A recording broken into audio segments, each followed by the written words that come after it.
שלום לכולם, פרשת עקב, תשפ"ג. ט"ו באב שמח, שהלימוד יהיה גם לזכות בית נאמן וכשר בישראל לרווקי, רווקות, פנויי ופנויות עם ישראל, ולחיזוק הקשר הטוב בבתים הנאמנים והכשרים שכבר קיימים. תקציר פרשת עקב: שמירה וביצוע מצוות השם יוצרים באופן פיזי שפע, בריאות וברכה עצומים.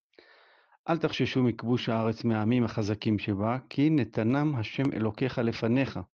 היזהרו בעת הכיבוש לא לחמוד ולהשאיר עבודה זרה, יש להשמידה. זכרו את הניסים שהיו לעם ישראל בזמן יציאת מצרים ובמדבר. דעו כי הארץ המובטחת שופעת, נהדרת ומבורכת בכל קנה מידה.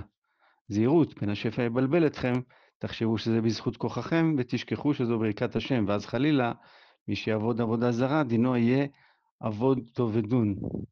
תזכורת למה שקרה במדבר, הלוחות הראשונים, חטא העגל ועוד מקומות שחטא העם, הלוחות השניים. מה עיקר החיים? ואתה ישראל, מה השם אלוקיך שואל מעמך. מומלץ לקרוא את ההמשך, פרק י', פסוקים י"ב י"ג.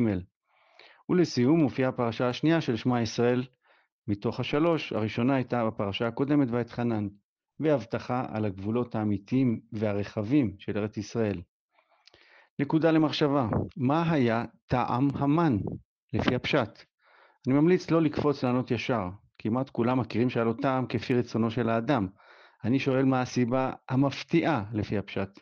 מוזמנים כמובן קודם לקרוא, פרק ח' פסוק ג'. פתגם הפרשה, כוחי ועוצם ידי עשה לי את החיל הזה. בהמשך הפחות מוכר, וזכרת את השם אלוקיך, כי הוא הנותן לך כוח לעשות חיל.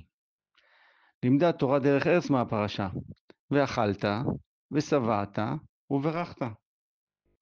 טיפים לשולחן שבת. טיפ ראשון, עקב.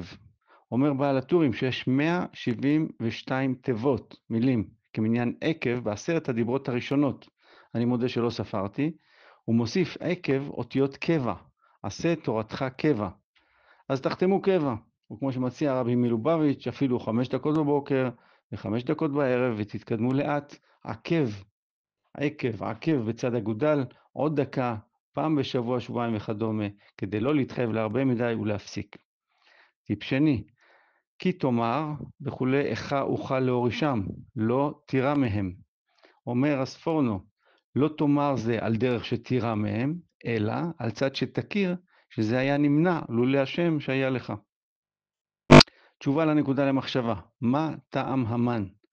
ויאכילך את המן אשר לא ידעת ולא ידעון אבותיך למען להודיעך, כי לא על הלחם לבדו יחיה האדם, כי על כל מוצא פי השם יחיה האדם.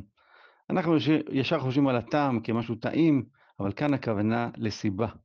מרי אנטואנט אמרה, אם אין לחם שיאכלו עוגות, אבל כנראה גם היא לא שמה לב לעיקר הפסוק, כי על כל מוצא פי השם יחיה האדם. וזה כלל חשוב, יסודי ובסיסי לחיים, ממש כמו הלחם שאנחנו אוכלים. הפרשה מלאה פסוקים על כמה הארץ המובטחת שופעת, נהדרת ומבורכת בכל קנה מידה.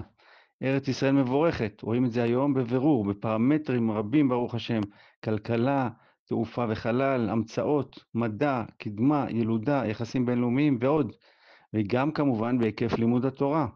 כמעט ולא היו תקופות כאלה שופעות וברוכות לעם ישראל, מוזמנים להתמקד בטוב, להתעלם מהמקנאים ולהוסיף תחומים נוספים שלא הזכרתי בתגובות. שבת שלום ומבורך.